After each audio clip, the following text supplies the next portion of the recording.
Hey guys, welcome back. Yep, this is me, raw, real. Haven't washed my hair in a couple of days. Um, no makeup, as you can see. But I'm not going to apologize for how I look because sometimes we just go through stuff, right?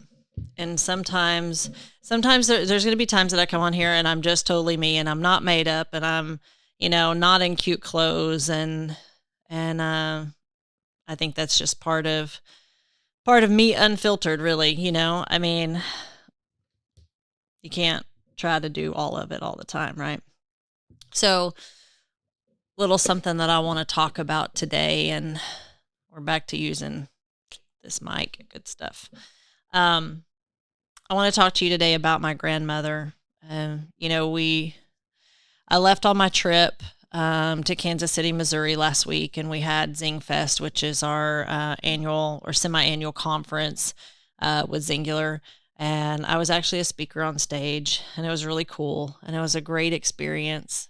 And before I left, my grandmother has been she's 94 years old. Her name's Nana, so I'll just call her Nana. Most of you know her as Nana anyway from my Facebook. But I spent a lot of time with her several days before we left and said my goodbyes, and that was hard. There wasn't a stone left unturned. We said everything that we needed to say, which is good. Her and I are super close, and I guess there was a small piece of me, and probably a very selfish piece of me, that wanted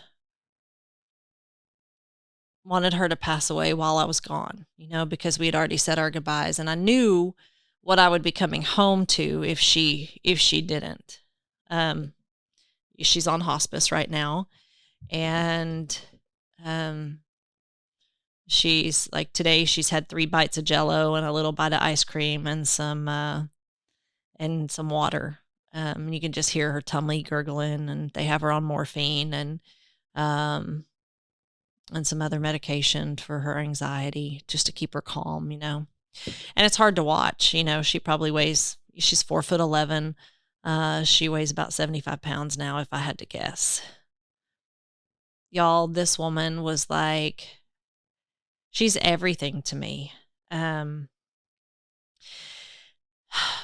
I'm going to try my best to keep it together, but I'm not going to make any promises. She's 94 years old. I've known her 47 years, my whole life. And I wanted to just talk a little bit today about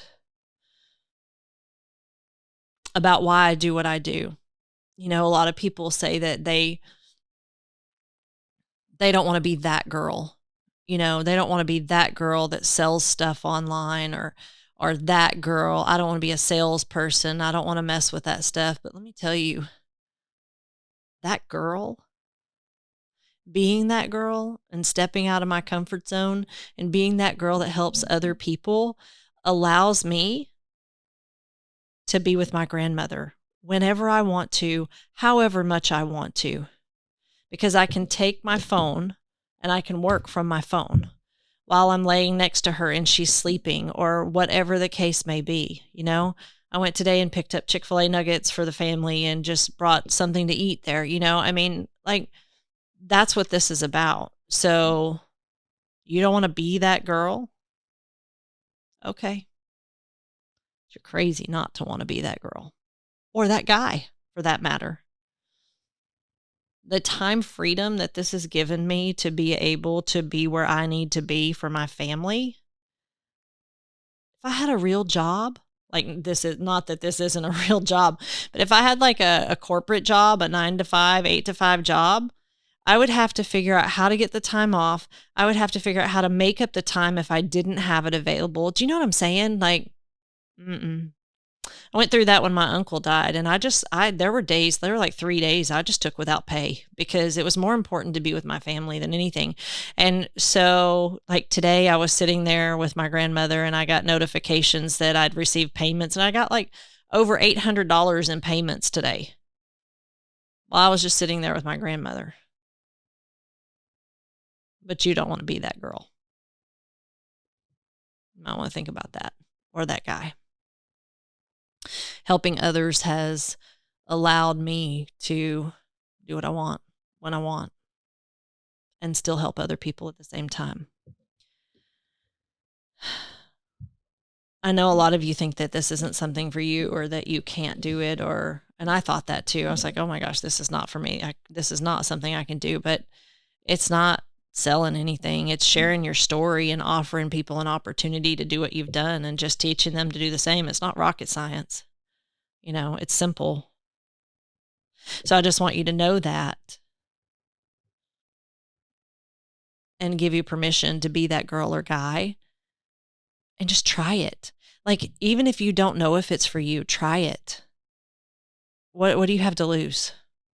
Nothing. But what do you have to gain? Everything. Everything to be there when your family needs you in a crisis or whatever's happening.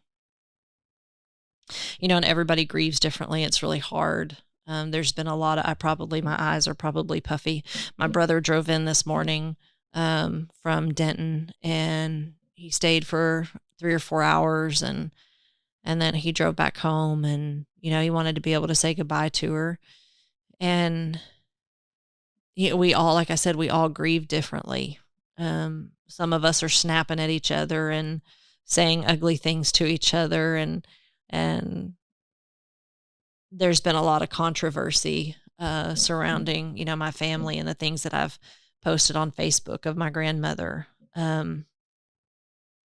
She probably wouldn't want her pictures on there with her hair all nappy. Let me tell you something about my grandmother's hair. I always said, those old lady hair, I always said that it's like cotton candy. Like, you can touch it and it goes in, but it springs right back out, And so she has that rounded, I'm trying to describe it for people that aren't actually watching, but she has that rounded hair on top, that you gotta, comb out and fluff up. And it was always a big deal. We always tried to touch her hair when we were little, and she wouldn't let us touch her hair. So right now it's been kind of funny because all the grandkids that have come to see her, every single one of us has made sure that we touched her hair. And she would be so pissed if she knew that, right? That we were trying to touch her hair. And, but it's good. It's good to think about that. It's good to think about the little stuff. So I just wanted to go back in my childhood just a little bit, and tell you, my grandmother has been with me all my life. My grandfather was 64 when he passed away from a brain tumor. So I lost him when I was like 13 years old. My grandmother's always been a constant. Nana has just been a constant. My mom was a single mom, right? She worked, and she dated, and she partied, and she had fun. And my grandmother kept us a lot when we were kids. My grandmother picked us up from school, elementary school, every day. And it's even funny is, like, even when my kids were in junior high and Danny and I were both working, it was too far for them to ride their bikes. Like, we didn't want them crossing like the big, 10-lane loop that we have, right? So my grandmother would go every day and pick up the kids. She did that for like 2 or 3 years for us, until the boys were old enough to ride their bikes or whatever. She would do that. So that's been kind of a thing for her, right? But she used to pick me and my brother up from Andy Woods Elementary School. She lived right down the street. And we had a few options of what we could do when we got out of school. We could go to the Dairy Palace and get ice cream and pay 10 cents in the little machine and watch Mighty Mouse cartoons. Or we could go back to her house and have a Stouffer's mac and cheese. Like, she would put, the little frozen Stouffer's mac and cheese that you can microwave now. She would always put it, she would never microwave it. She would always put it in the toaster oven. And we would eat mac and cheese. Those were our options after school. Nana was always who my brother Colin and I stayed with. I'm trying to open my notes. Sorry, I'm not paying attention. But that's who we would stay with when we were sick or when something would happen, like my mom couldn't keep us or whatever. So I don't even know what's happening with my phone right now. I can't even open it to get to my notes. This is my day right now, right? This happened when I was on stage too, like total squirrel moment, but I like lost my track of slides and I was like, screw it, everybody's human. We all make mistakes. Just figure out how to get past it, right? So I did pretty good other than that, but that was the thing. The Ice Cream Palace, Stouffer's mac and cheese. I remember being like high chair age. There was this wooden high chair that I would sit in, and my grandmother never had the plastic high chairs. We had wooden high chairs, and you couldn't get out of those suckers. I mean, you were in there, right? She would make scrambled egg sandwiches. So I remember being small enough to be able to sit in a high chair, and it was, Roman meal wheat bread, a layer of Miracle Whip, and a scrambled egg on top, and she would cut it into like 9 squares, okay? And she would feed it to me bite by bite. So the other day when I was with her and I was feeding her some soup, we giggled a little bit about how I never thought that I would be feeding her, right? And we just kind of giggled, and I asked her, I said, do you want me to go make you an egg sandwich, and I'll feed you an egg sandwich. And she was like, no, baby, it's okay, It's going to be hard to let her go. Man, the holidays were always at her house, and they had been up until the last few years when she moved into assisted living. The epitome of my family and holidays and Thanksgiving and Christmas is sitting around this table with at least 19, 20 of us there, sitting around a table eating. And it was always the biggest deal because there was the big table, right, in the kitchen, right? And then in the playroom, it was kind of like laundry room, playroom. When we were kids, we called it the playroom because she had bookshelves and things like that and toys set up for us. All the little, the golden books, all those books. But in the playroom, there's a table with like 6 chairs. It was always a fight when we were kids, like at what point are we grown up enough not to sit at the kiddie table that we could sit at the grown-up table? It was always a big deal. So when I started having kids, I was like, looking at my cousins, be like, y'all sit at the kiddie table with my kids and I'm gonna go sit at the grown-up table. It was a big deal. But holidays, Christmas, Thanksgiving, I mean, all of that was there. And we would, like Thanksgiving, my cousins, we'd always get there the night before. And most of the food was already made. And my grandmother ordered a lot of things from Luby's, so like the dressing and the rolls and the pecan pie and lemon icebox pie and things like that. And the turkey would already be cut. So we would go in there in the middle of the night and like make turkey sandwiches and stuff before Thanksgiving even happened. And that's just what we did. And we'd eat Thanksgiving, and then we'd all hang out all day. And about 7:00, we'd go get all the food out again and stuff ourselves sick. And then the next day we would all come back over to the house and meet up and eat leftovers again for lunch. And we did this at like Christmas and Thanksgiving. That's just how our family worked. So those moments in that house, those are everything of my childhood. And I remember like having dreams and stuff when I was younger. Like I dreamt one time that house was like the safe house, and it had like underground tunnels. And listen, I have had some of the craziest dreams on the planet. My husband would tell you, like, I am knucking futs. Like I should be on medication because of some of the dreams that I tell him that I have. I mean, it's serious. Like there were tunnels, and it was like the safe house and crazy stuff. So holidays were a really big deal. I remember being real little, going to my grandmother's house, and it was the only house that I ever knew that she lived in.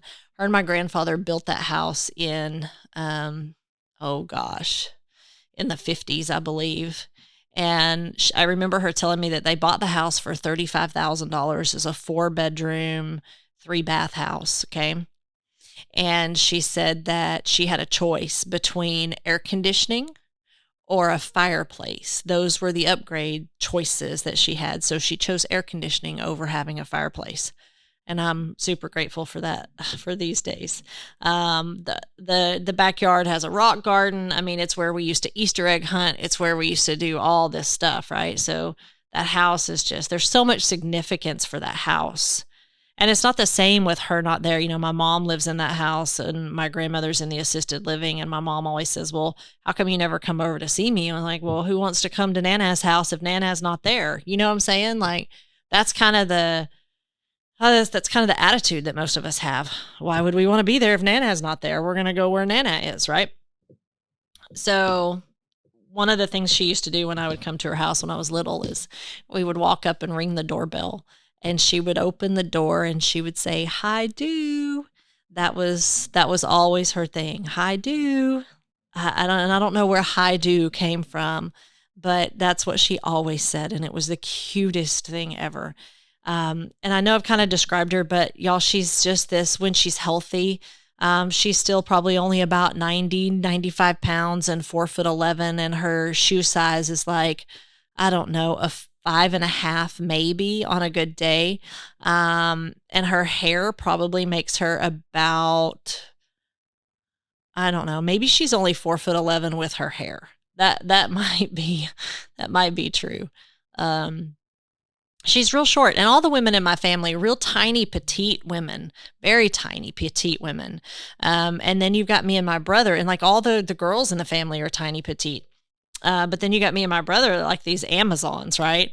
And we finally figured out, because my dad's not that big of a guy. My dad always said that that we weren't really his kids, that we were like the milkman's kids or something. He's just got a sick sense of humor. But I totally forgot where I was going with that.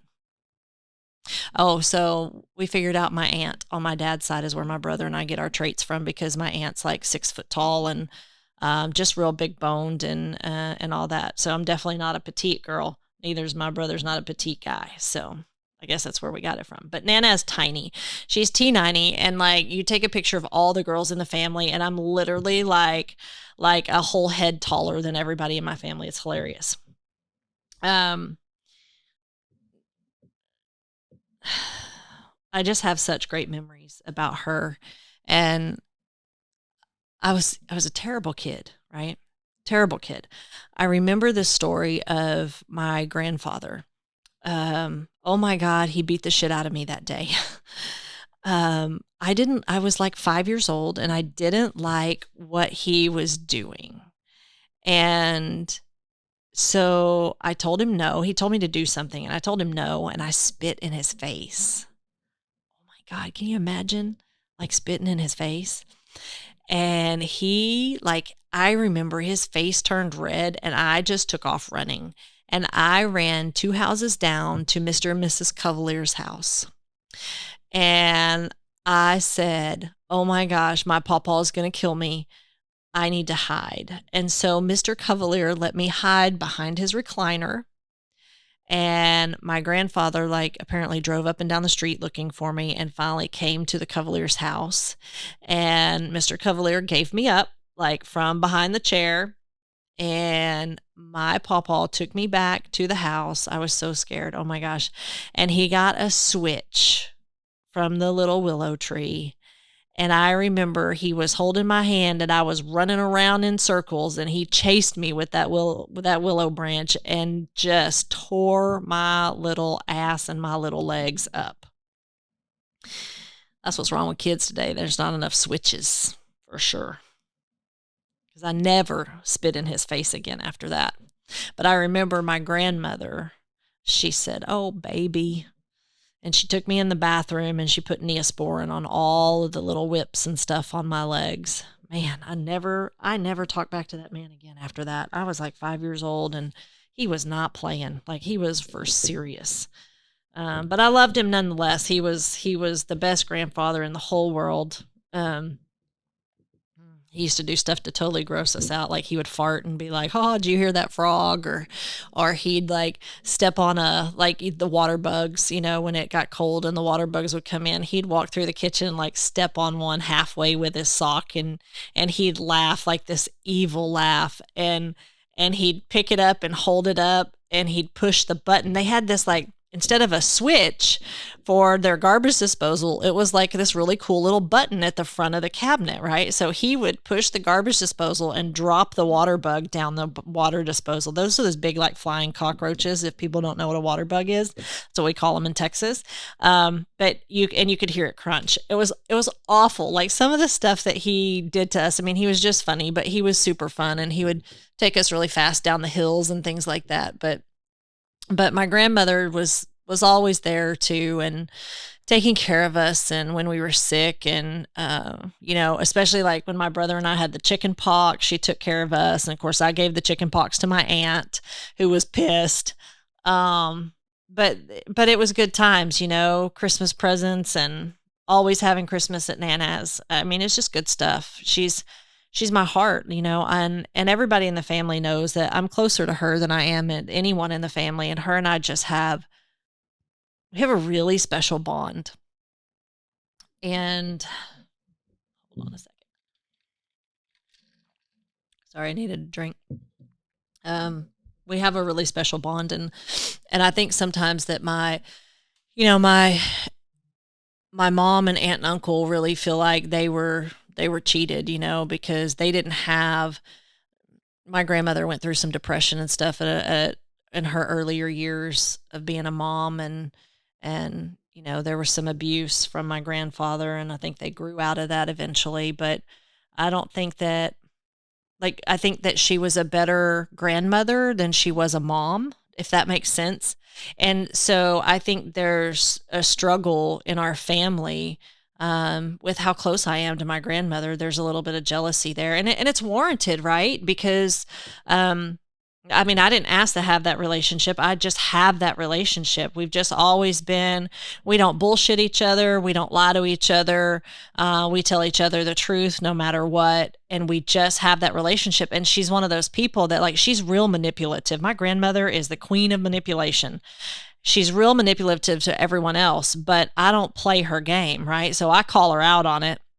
And I'll just tell her what to do, and she'll do it. She'll listen to me, and she trusts me. And there's not many people that she trusts, but she knows I would never do her wrong in any way, shape, or form. And so I guess that's why we have such a bond. And I've always been so close to her. But one of the things that I remember as a kid, and I'm going to tell you this.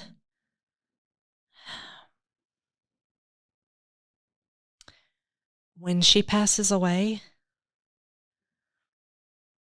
let me tell this story first. As a kid, McDonald's was a big thing, right? It was like the McDonald's drive-through. That was the thing. And my grandfather always said, well, if you go through and you order it special, it won't be sitting there, right? So my brother would always order a quarter pounder with cheese, but he'd get it with mayonnaise, right? So they'd have to make it fresh. And so for me, I loved the little cheeseburgers, the little Happy Meal cheeseburgers, but I would get them without pickles and onions, just with mustard and ketchup on them. So they'd have to make them special, right?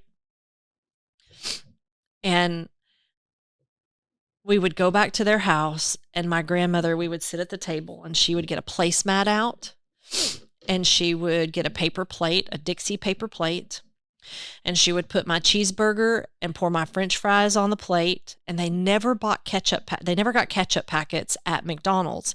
We always used like cold Heinz ketchup out of the refrigerator.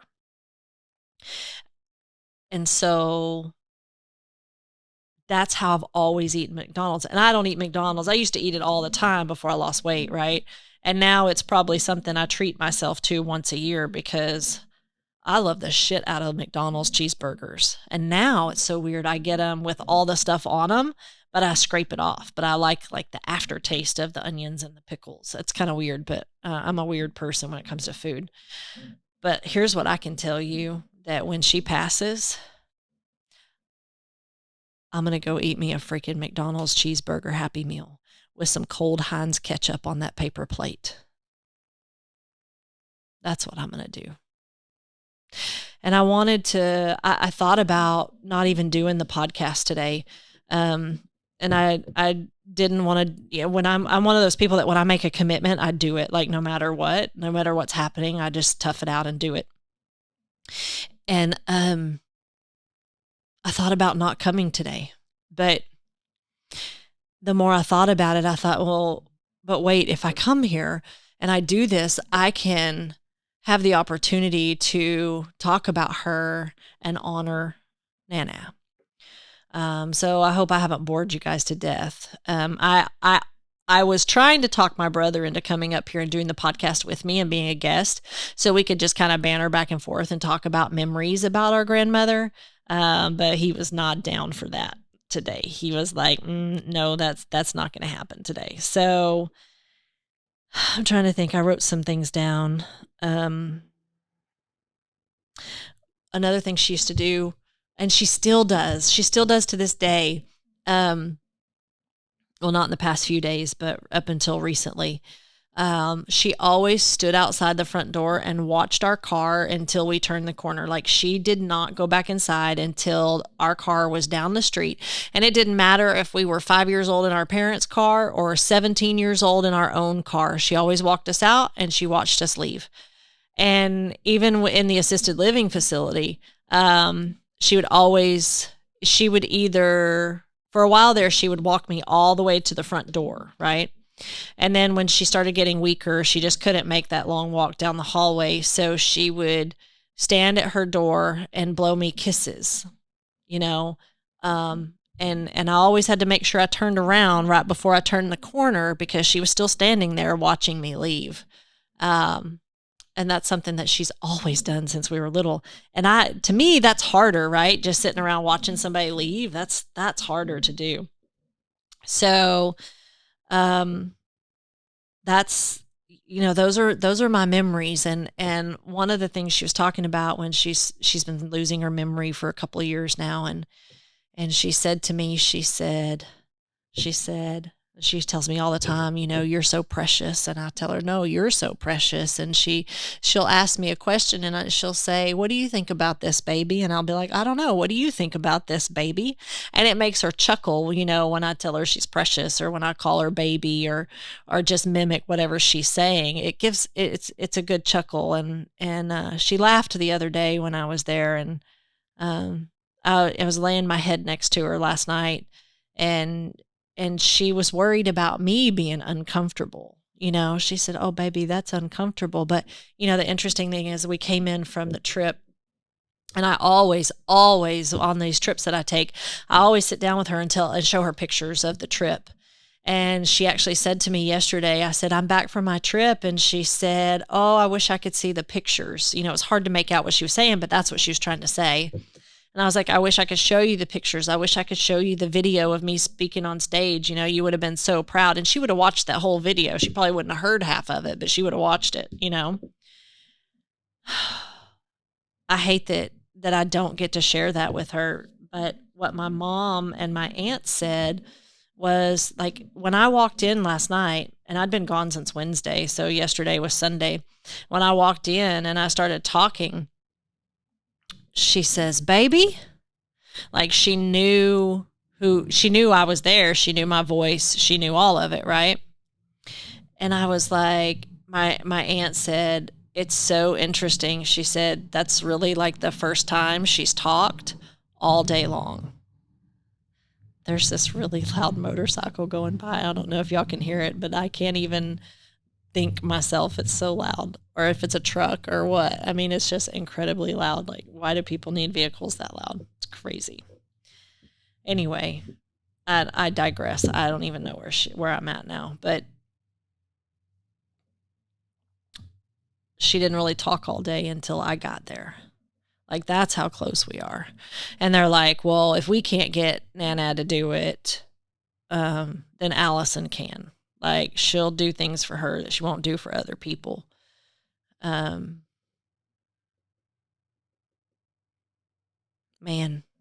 she's a great woman. She's a great Nana. And I'm going to miss her, a lot. my brother and I think were an opportunity for her to do over what she missed out on and with her kids being young.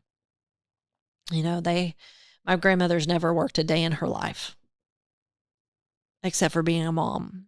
And in the times that she struggled being a mom, she had a lady named Dessa that helped with the family. Dessa came every day and practically raised my Uncle Phil and my Aunt Jan. You know, that's the kind of headspace she was in. And, just like I've talked about before, that addiction runs rampant in our family. Mental health runs rampant in our family too, mental health issues. So I'm glad that she came out of that, and I'm glad that my brother and I had it. But she was talking the other day, and she said, Colin and Allison. She says, why do I always say it that way? Why don't I say your name first? Because she loves me more. She actually said that on the phone one time. We were on the phone with my brother. We were doing a FaceTime, and I was like, it's okay. She loves me more. Don't you, Nana? And she nodded her head yes. And my brother was just like devastated, right? I'm totally her favorite. Everybody in the family knows it. It just is what it is. So, but she said, why do I always say Colin and Allison in that order? And I said, well, because Colin came first. Like, Colin's older than me. And she's just like, oh, okay, that makes sense. It was cute. I know it probably doesn't mean much to you guys, but it was really cute. So anyway, thanks for listening to me ramble about my grandmother and have the opportunity to create these memories. Because, I go back and listen to this, and this gives me an opportunity to listen to this again one day and reflect on, just my time with her. And this is all real fresh in my head. So I hope I didn't lose you. I hope I didn't bore you. I've got some really good stuff coming up this month and some really amazing guests. So you guys hang on, stick around.